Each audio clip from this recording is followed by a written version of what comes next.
corner, guys, in between us and the sailboat again.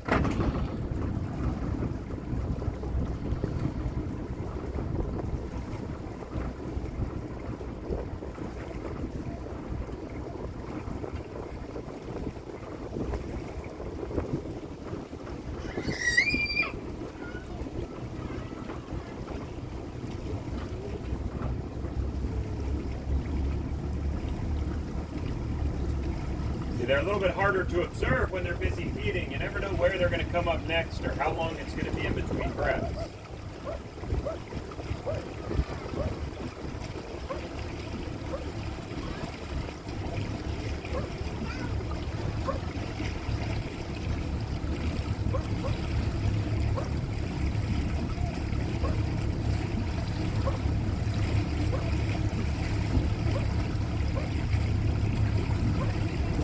There he is, guys. His fin, right? You guys saw it.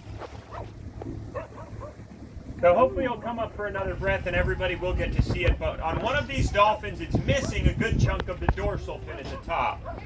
There he was. Now, does anybody know what that might be from? Why is he missing part of his fin?